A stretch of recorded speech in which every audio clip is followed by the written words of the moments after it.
अस्सलाम वालेकुम रहमतुल्लाहि व बरकातहू। नाज़रीन, आपका अपना मेज़बान असद जलाला मेरे यूट्यूब चैनल देख रहे तो मेरे अज़ीज़ मेरे इस चैनल को सब्सक्राइब करना भूलिए और बेल आइकन को दबाना भी न भूलें ताकि हमारा राब्ता आपस में कायम और दायम रहे। आज मैं आपसे कुछ हटकर बातें करना चाहता हूँ। एक ऐसी इंफॉर्मेशन डॉक्यूमेंट्री वीडियो मेरे हाथ लगी है मेरे अज़ीज़ों, जो मैं आपसे शेयर करने जा रहा हूँ। इसलिए आपने मेरी इस वीडियो को आखिर तक ज़रूर देखना है और ये देखने के बाद मैं ये जानना चाहूँगा कि आपके दिल पर क्या गुजरी। मैंने जब ये डॉक्यूमेंट्री देखी मेरे पाकिस्तानी बहनों और भाइयों, मेरा दिल खून के आंसू रोया। लेकिन आपने अपने दिल पर हाथ रख कर मेरी इस वीडियो को आखिर तक ज़रूर देखना है और आपको फिर पता चलेगा कि हमारे मुल्क की तबाह व बर्बादी के असल जिम्मेदारान कौन है। पाकिस्तान 1950 और 1960 की दहाई में एशिया बल्कि सारे पाकिस्तान में एक अमीर तरीन और तरक्की याफ्ता मुल्क गिना जाता था और एशिया के बहुत सारे मुल्कों को हमारा पाकिस्तान मदद भी किया करता था। यहाँ तक कि जर्मनी और जापान को पाकिस्तान ने कर्ज दिया था और ये दोनों मुल्क आज तक पाकिस्तान के एहसानमंद हैं। और एशिया के तमाम ममालिक से तालिबान पाकिस्तान में तालीम हासिल करने के लिए आया करते थे। फिर पाकिस्तान को किसकी नज़र लगी या इसकी तबाही का जिम्मेदार कौन है और हमारी पाकिस्तान की कौम के हाथों में कशकोल किसने पकड़ा है।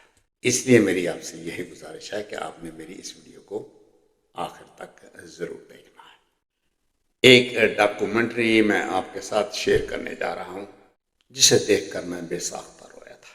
इतना बड़ा जुल्म हमारे पाकिस्तान और कौम पर करने वाले यही हमारे अंदरून मुल्क बैठे गद्दार सियासतदान हैं और फिर इनको हमारी एस्टेब्लिशमेंट की पुश्तपनाही भी हासिल है।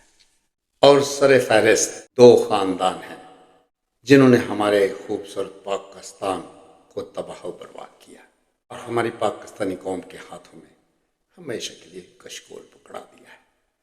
इसलिए मेरी आपसे यही गुजारिश है कि आपने ये जो डॉक्यूमेंट्री मैं आपको दिखाने जा रहा हूँ इसको आपने आखिर तक ज़रूर देखना है और मैं गारंटी करता हूँ कि ये डॉक्यूमेंट्री देखने के बाद कोई पाकिस्तानी शख्स ऐसा नहीं होगा जो खून के आंसू नहीं रोएगा। कितनी तकलीफ दे बात यह है मेरे पाकिस्तानियों के हमारा हमसाया मुल्क हिंदुस्तान की करेंसी इस वक्त 18 ममालिक में काबिल कबूल है और हमारा 75 का नोट दुकानदार लेने से भी गुरेज करता है। यहाँ तक कि 10 रुपये का नोट अगर आप किसी फकीर को देंगे तो वो भी इसे लेने से इनकार कर देगा। तमाम हालात का जिम्मेदार मेरे पाकिस्तानी बहनों और भाइयों कौन है, ये आप पूरी वीडियो देखिए, फिर आप खुद ही अंदाज़ा लगाएंगे कि सिर्फ ये दो ख़ानदान जरदारी और शरीफ ख़ानदान हमारे हाथों में कशकोल पकड़ करने वाले के जिम्मेदार यही लोग हैं। और मेरी आपसे रिक्वेस्ट है कि आपने मेरी इस वीडियो को एंड तक ज़रूर देखना है। इजाज़त चाहता हूँ। इमरान खान जिंदाबाद, पाकिस्तान पाइंदाबाद। Thank you. उर्दू खबर के मुअज़्ज़िज़ दोस्तों, मैं हूं माजिद मलिक और आप तमाम देखने और सुनने वालों को अस्सलाम वालेकुम। प्यारे दोस्तों, दूसरी जंग अजीम के बाद जापान में बेइंतहा गुर्बत थी। 1960 तक इनके बच्चे खुराक की किल्लत का शिकार थे। ये बच्चे लागर और कमजोर पैदा होते थे और इनकी परवरिश में भी कमी रह जाती थी, लिहाजा इनके कद छोटे, हड्डियां कमजोर, वजन कम और रंग पीले थे।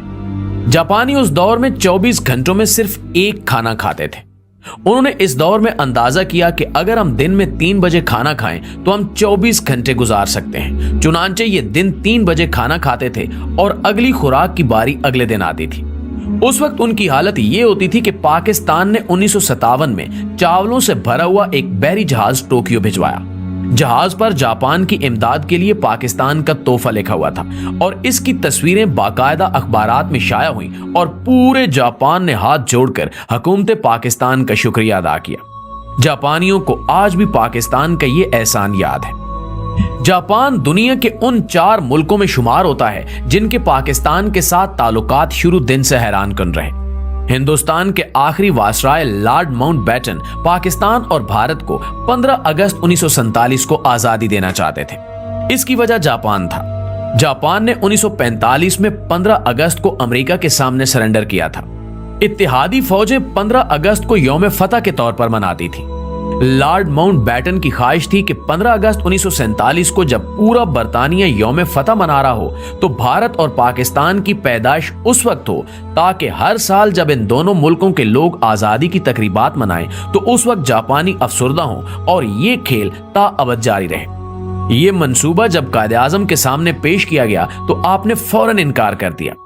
कायद का कहना था कि हम अपना यौम आजादी किसी दूसरी कौम के यौम शिकस्त पर नहीं रखेंगे। लिहाजा कायदे आजम के इसरार पर पाकिस्तान 14 अगस्त को आजाद हुआ, जबकि जवाहरलाल नेहरू ने लॉर्ड माउंटबेटन का प्रपोजल कबूल कर लिया, जिसके नतीजे में भारत 15 अगस्त को आजाद हुआ और ये आज भी जापान के यौम शिकस्त पर अपना यौम आजादी मनाता है। और जापानी पाकिस्तान का आज तक ये एहसान भी नहीं भूले।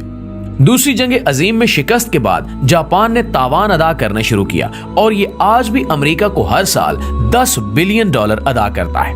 पाकिस्तान का इस तावान में छठा हिस्सा था। कायदे आजम ने उस वक्त अपना ये हिस्सा भी जापान को मुआफ कर दिया था, जब हमारे पास सरकारी मुलाजमीन की तनख्वाहों के लिए भी रकम नहीं थी। जापानी आज तक ये एहसान भी नहीं भूले और पाकिस्तान ने अपने इब्तिदाई दिनों में जापान को नकद इमदाद भी दी और जापान को आज तक ये भी याद है। चुनांचे कहने का मकसद ये है कि एक पाकिस्तान ऐसा भी होता था। हमारी दरियादिली सिर्फ जापान तक महदूद नहीं थी। हमने 1950 की दहाई में जर्मनी को 5 करोड़ रुपए कर्ज दिया था, पोलैंड के मुतासरीन को पनाह दी थी, चीन का दुनिया के साथ राब्ता कराया था। PIA दुनिया की पहली एयरलाइन थी जिसने चीन की सरजमीन को छुआ था और मौजे तंग और चुएन लाई ने एयरपोर्ट आकर हमारी फ्लाइट का इस्तकबाल किया था। हमने मौजे तंग को जाती इस्तेमाल के लिए जहाज भी गिफ्ट किया था और ये जहाज आज भी चीन के म्यूजियम में पाकिस्तान के शुक्रिया के साथ खड़ा है। हमने अपने तुर्क भाइयों की क़याम पाकिस्तान से पहले भी मदद की थी और क़याम के बाद भी। तुर्की के ज्यादातर उमराई फौजी अफसरों और सियासतदानों के बच्चे पाकिस्तान में तालीम हासिल करते थे। हमने इस्तांबुल में पहला बोइंग त्यारा उतारा था और तुर्की ने उसके लिए एयरपोर्ट पर नया रनवे बनाया था और पूरी काबीना इसके इस्तकबाल के लिए एयरपोर्ट आ गई थी। हमने मोरक्को, ट्यूनिस और अल जज़ायर की आजादी में भी मरकजी किरदार अदा किया। पाकिस्तान ने इनकी सियासी क़यादत को पासपोर्ट भी दिए और अक़वाम मुत्तहिदा में अपने बेंच से इन्हें खिताब का मौका भी दिया। चीन और अमेरिका का पहला राब्ता और हेनरी किसिंजर और सदर रिचर्ड निक्सन के चीन के पहले दौरे का इंतजाम भी हमने किया था। चीन में लोहे का पहला कारखाना पीको की तर्ज पर लगा था और चुएन लाई इसे देखने के लिए अपने मायरीन के साथ 1960 की दहाई में लाहौर आए थे। नाज़रीन, ईरान की तरक्की और यूरोप और अमेरिका के साथ ताल्लुकात में भी पाकिस्तान ने इंतहाई अहम किरदार अदा किया था। शाह ईरान हर दूसरे माह पाकिस्तान का दौरा करते थे और पाकिस्तान की तरक्की को हैरत से देखते थे। फलस्तीन के लिए पहली आलमी आवाज भी हमने उठाई थी। शाम, उर्दन और मिस्र की सिफारतकारी, आजादी और बहाली में भी पाकिस्तान का अहम किरदार था। सऊदी अरब में 1970 तक पाकिस्तान से ज़कात जाती थी और सऊदी शहरी खाना काबा में पाकिस्तानियों के रिज्क में इजाफे के लिए दुआएं किया करते थे।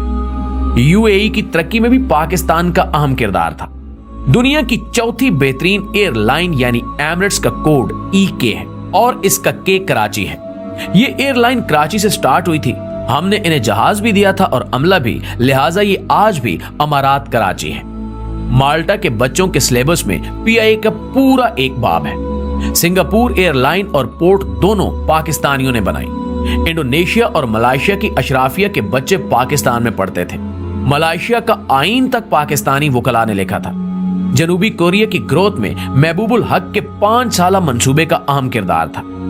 भारत 1990 की दहाई में पाकिस्तान से बिजली खरीदता रहा और मनमोहन सिंह ने शाइनिंग इंडिया का पूरा मंसूबा पाकिस्तान से लिया था। दुनिया की 3 बड़ी इंजीनियरिंग फॉरम्स ने 1960 की दहाई में कंसोर्शियम बनाकर मंगला डैम की बिड की थी और हार्वर्ड यूनिवर्सिटी की इंजीनियरिंग क्लास के तालिब इल्म जहाज भरकर मुताले और मुशाहिदे के लिए मंगला आते थे और इस मंसूबे को हैरत से देखते थे। मुस्लिम दुनिया के 27 मुल्कों के फौजी अफसर पाकिस्तानी अकेडमियों में ट्रेंड हुए और बाद अज़ां अपने अपने मुल्कों में आर्मी चीफ बने। UAE की फरमारवा ज़ैद बिन सुल्तान अल नहान 1970 की दहाई तक पाकिस्तान के दौरे पर आते थे तो इनका इस्तकबाल कमिश्नर रावलपिंडी करता था। हमारे वजीर भी एयरपोर्ट नहीं जाते थे और सबसे बढ़कर 1961 में जब अयूब खान अमेरिका के दौरे पर गए तो पूरी अमेरिकी काबीना ने सदर जॉन एफ कैनेडी समेत एयरपोर्ट पर उनका इस्तकबाल किया और सदर अयूब खान एयरपोर्ट से व्हाइट हाउस खुली गाड़ी में गए और सड़क के दोनों साइडों पर अमेरिकी अवाम फूल लेकर खड़े थे और पाकिस्तान जिंदाबाद और वेलकम वेलकम के नारे लगा रहे थे। नाज़रीन गिरामी, पाकिस्तान ने एक दौर ऐसा भी देखा है जब दुनिया हैरत से इसकी तरफ देखती थी और ये जर्मनी और जापान जैसे मुल्कों को कर्जे और इमदाद देता था। लेकिन फिर इस मुल्क पर एक ऐसा दौर आया जिसमें हम $1 अरब के लिए दुनिया के दरवाजे पर भिखारी बनकर बैठे हैं और दुनिया हमें गरूर और नफरत से देख रही है। एक वक्त था जब हम वीजे के बगैर पूरी दुनिया में सफर करते थे और एक वक्त अब है जब हमें अफगानिस्तान के वीजे के लिए भी कतारों में खड़ा होना पड़ता है। ऐसा क्यों हुआ? क्या कभी हमने सोचने की जहमत की है? हमें मानना पड़ेगा कि हमने बड़ी मेहनत और जदोजहद से इस मुल्क को तबाह बर्बाद करके रख दिया है। मगर सवाल फिर भी वही है कि क्या हमारे पास वापसी की कोई गुंजाइश है? तो जी हां, अभी भी वक्त हाथ से नहीं निकला।